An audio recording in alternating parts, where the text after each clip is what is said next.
भौजाई के तब करके छोड़ देता भाव लगता काम। हाँ ट्रैक्टर घिंचाता स्टेरिंग दबाता हमारे घर भौजाई के बड़ा तंग कर देता नहीं। हाँ हाँ भाव लगाता कैसे बबुआ जी बबुआ एक पहले भाई घर लगा देगा तेरे बोतल लगा हुआ पानी पियाला नहीं खेल नहीं खेल अच्छा लोटवे बानो एगो गाना सुना देता नहीं बबुआ जी पूरा गाना बा पिया कर गलबा बंदारी से जरूर घरे आवत हमें हरारी परेशान हो गई पिया भाव लगा तो बबुआ जी कौनी कहला चिंतायु ठीक रे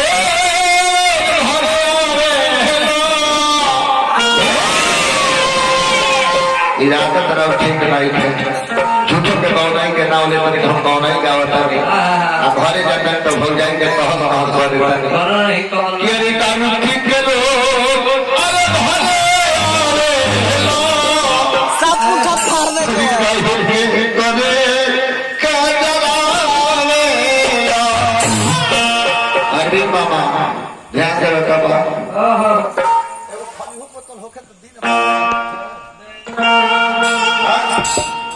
हाँ अभी कहाई तक वह का भाग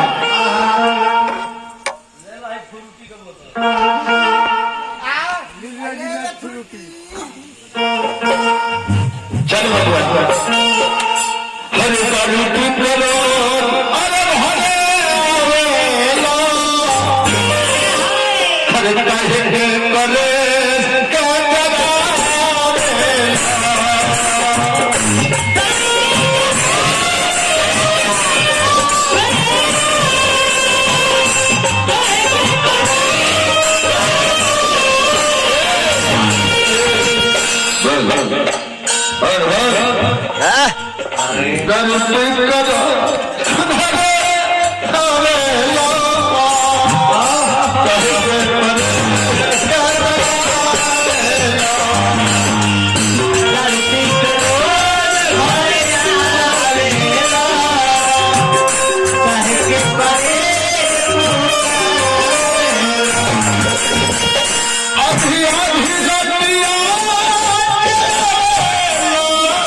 बबुआ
चौकी में बांध के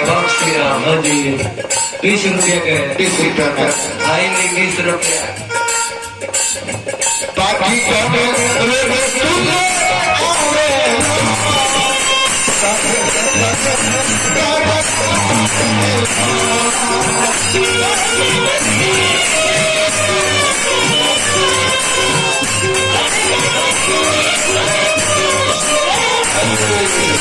अब कहे तो अब तक होने के